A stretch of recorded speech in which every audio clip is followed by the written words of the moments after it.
So guys, panibagong property po ito. Dito po ito sa Barangay Pandanan, Calawag, Quezon. Ito po ay tabing cement road. Kung manggagaling po kayo sa highway, yan po ay boundary na po ito ng Lopez at Calawag. Umaabot lang po dito ng 3 minutes. Cement po ang dadaanan nyo. So bali ito na po yung property nya. Nakita, ito po ay kabilaan po. Bali tuhog ng kalsada ng semento.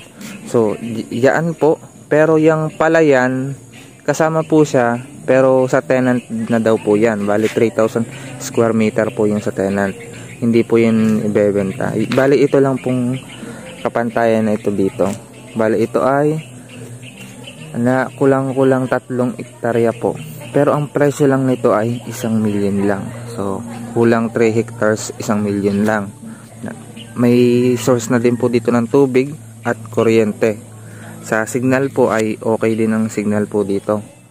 Kung magpapalagay kayo ng internet, yung CATV internet meron po dito. Kaya lang ito po medyo clearing na po, kaya mura. So kagandahan po dito, flat land po siya.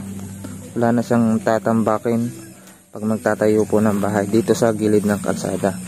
Ang frontage po niya dito sa cement road na makita nyo yan ay nasa 25 meters po, kasi simula do sa kawayan na yun, doon sa nakatayo si kuya, hanggang doon pa doon. So makikita nyo po dito kapantayan po siya.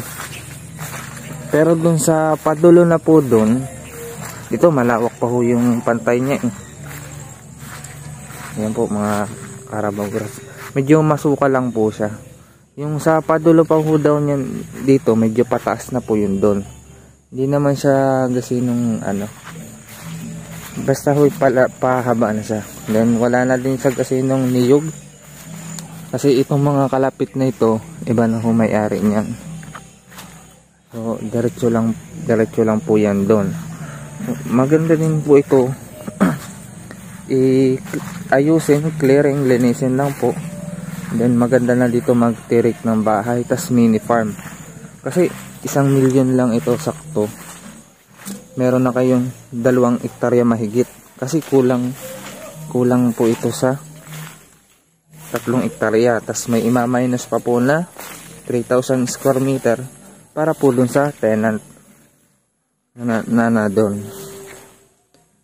May sako po sanang palayan, kaya lang ay yung palayan po ay para na dun po sa mga tenant.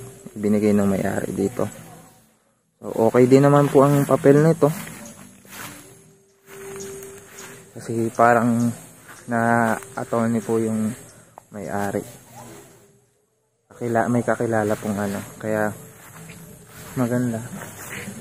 So wala na ditong problema sa right of way. Kung layo naman siya sa bayan, bali 15 minutes lang or 10 minutes pagka ano, malapit pa nga. Kung medyo mabilis ka magpatakbo sa bayan ng Lopez yon, kasi boundary na ito ng Lopez at Calawag kung sakali. Sa Calawag same din, mga nasa 10 minutes 15 ganun ang layo niya. So dito na ako napunta sa layuan dito, kapantayan pa din. Then may source naman siya ng tubig.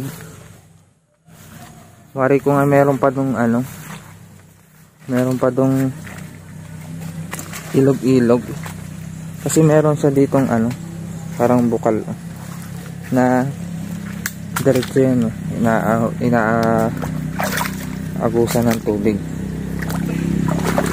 So pataas kasi yan doon,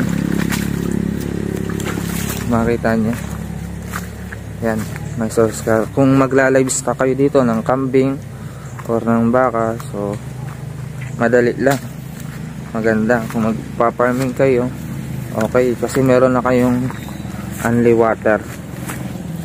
Ayan. So tinitingnan ko yung loob nya, wala na nga siyang gasinong ano tanim. May ilan na lang na ilang puno ng niyog para sa mga gusto magbukuhan. Yan, tapos medyo pataas na siya dito. Maganda siya pag kinlear, pag tinabas yung mga damo-damo. At kagandahan nito, napakamura nito. sa halaga niyang 1M, sarado na po yun. So mag-uusap na lang kayo ng seller kung ano yung abyad nyo sa papel, kasi ito po ay kulang 3 hektarya, 1,000,000 lang, kaya binebenta na po ng mabilisan. Kagandahan pa, mahirap na makahanap ng ganitong property na dikit ng kalsada. Cement road po yan, nakita nyo. Simula yan doon sa highway, sementado po ang dadaanan nyo, wala kayong putik na dadaanan. Kaya pag viewing nyo nito, talagang madali lang. Highway na po ang labas nito eh.